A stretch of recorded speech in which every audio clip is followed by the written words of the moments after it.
নমস্কার বন্ধুরা, কেমন আছো সবাই? আমি জয়ন্তী। আজ আমি তোমাদের সাথে শেয়ার করছি super soft spongy mouth melting moist chocolate কেকের রেসিপি, যেটাকে আমরা ব্রাউনিজও বলতে পারি।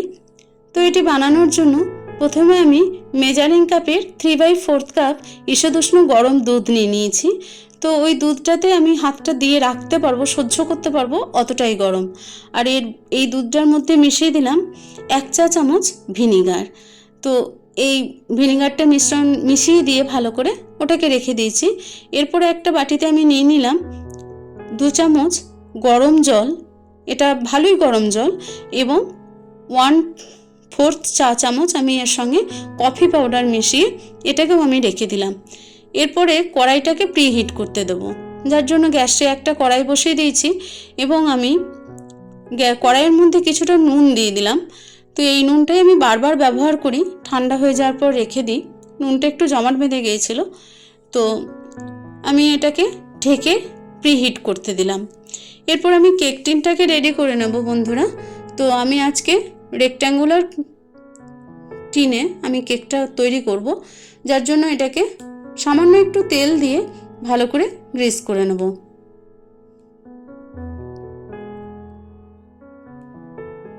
এবং এর ভালো করে তেল লাগানো হয়ে গেলে আমি একটা বাটার পেপারকে একটু মোটামুটি সাইজ করে কেটে নিলাম এবং এর মধ্যে দিয়ে দিলাম। এরপরে আমি এতে ব্রাশে আর আলাদা তেল নিইনি, ওই তেল লাগানো ব্রাশটাই আমি জাস্ট হালকা করে বুলিয়ে দিলাম। এদিকে যে দুধটা ভিনিগার দিয়ে রাখা ছিল ওটা একটু একটু ফেটে গেছে, ছানা ছানা হয়ে গেছে। তো এটাকে ভালো করে মিশিয়ে নিয়ে বাটার মিল্ক তৈরি করে নেব। এরপরে 3/4 কাপ গুঁড়োনো চিনি, আমি এটা বাড়িতেই গুঁড়ো করেছি চিনিটা, তো এই চিনি আমি এর সঙ্গে দিয়ে দিলাম এবং 1/4 কাপ সাদা তেল, বাটার বা ঘি যে কোনোটা ব্যবহার করা যেতে পারে। তো আমি এখানে 1/4 কাপ ঘি ব্যবহার করলাম এবং এটা ভালো করে মিশিয়ে নিলাম একটা ক্রিমি টেক্সচার আসা পর্যন্ত। এরপর আমি ড্রাই ইনগ্রিডিয়েন্টসগুলোকে নিয়ে নেব। মেজারিং কাপের 1 কাপ গমের আটা নিয়েছি, যেটা রুটি করে খাই ওই আটা, এবং 1/4 কাপ কোকো পাউডার নিয়েছি, 1 চা চামচ বেকিং পাউডার এবং 1/2 চা চামচ বেকিং সোডা নিয়েছি, আর এই 1 চিমটি নুন নিয়েছি। এরপরে ভালো করে ড্রাই ইনগ্রিডিয়েন্টসগুলোকে ছেঁকে নেব এই ছাঁকনিটার সাহায্যে। বন্ধুরা, আমি যে কোকো পাউডারটা ব্যবহার করলাম এটা বাজারের কেনা কোকো পাউডার নয়, কোকোয়া সিডকে রোস্ট করে গ্রাইন্ড করে রাখা কোকো পাউডার, এটা বাড়িতেই তৈরি করা হয়েছে। তো এবার আমি যে কফি মেশানো জলটা ছিল ওই জলটাও এর সঙ্গে মিশিয়ে ভালো করে মেশাতে থাকবো। এবং আমি 1 কাপ দুধ নিয়েছি, প্রয়োজন মতো আমি এটা ব্যবহার করব এবং কাট অ্যান্ড ফোল্ড করে আমি এটাকে মেশাতে থাকবো।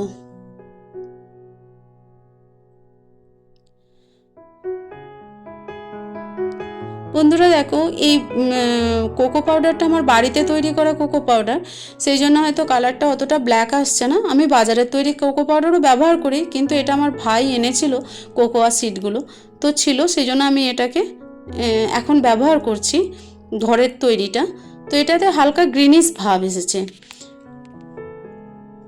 বন্ধুরা, এইভাবে দুধ মেশাতে মেশাতে রিবন ফ্লোয়িং কনসিস্টেন্সি যখন আসবে তখন ততটা পর্যন্ত আমি দুধ মিশিয়েছি এবং ভালো করে এটা একটা মিশ্রণ তৈরি করে নিয়েছি। এর মধ্যে চোকো চিপস দিয়ে দিয়েছি এবং আমি কিছুটা মিল্ক চকলেট কম্পাউন্ড থেকে চকলেট কেটে নিয়েছিলাম এবং সেটা উপর থেকে চকলেটটাও আমি ছড়িয়ে দিলাম।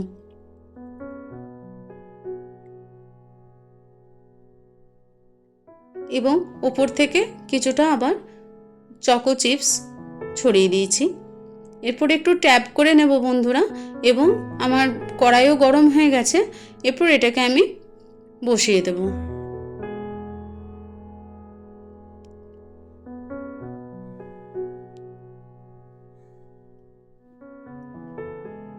বসিয়ে দিয়ে ঢেকে দেব এবং 40 থেকে 45 মিনিটের মতো কুক খেতে দেবো।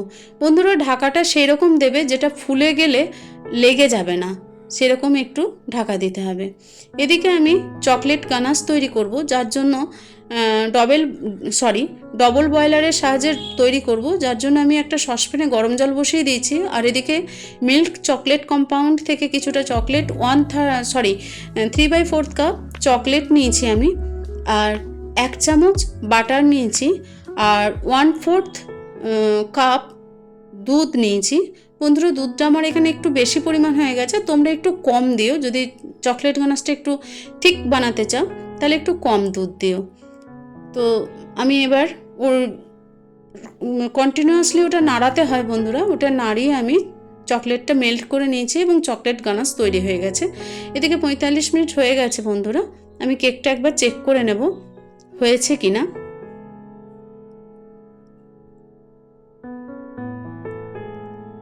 না বন্ধুরা হয়নি এখনও, একটু চামচের ডগায় লেগেছে। তো কেকটা আমি আরও 5 থেকে 10 মিনিটের মতো কুক হওয়ার জন্য রেখে দেব। হয়ে গেছে বন্ধুরা, চলো আবার একবার দেখে নিই। হয়ে গেছে, এখন আর চাকুতে আমার লাগেনি। এরপর কেকটা আমি ঠান্ডা করার জন্য রেখেছিলাম, ঠান্ডাও হয়ে গেছে। এরপর আমি কেকটাকে ডিমোল্ড করছি, ঠান্ডা হয়ে যাওয়ার পর আমি ডিমোল্ড করছি।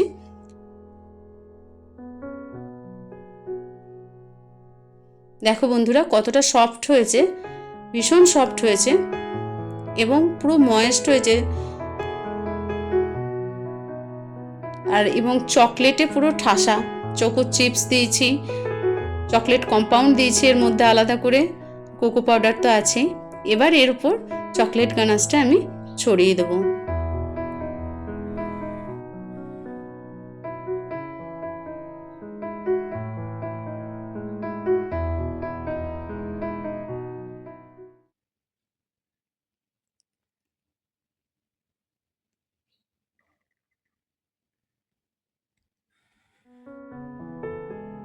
এরপর সুগার বল এবং স্প্রিঙ্কেল দিয়ে আমি কেকটাকে ডেকোরেট করে নেব।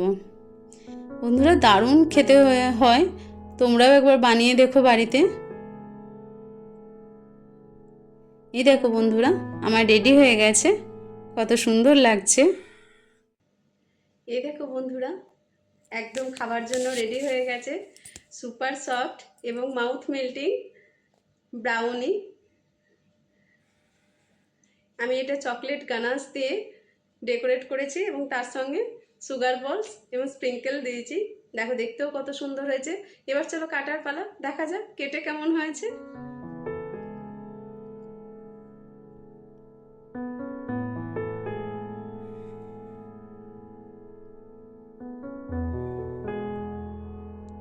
এই দেখো বন্ধুরা ভিতর থেকে সমানভাবে কুক হয়েছে এবং কত সফট এবং স্পঞ্জি দেখো,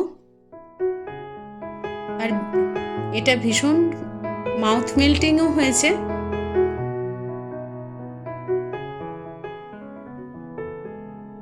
দারুণ সুন্দর হয়েছে, চলো তোমাদেরকে টেস্ট করে দেখাই।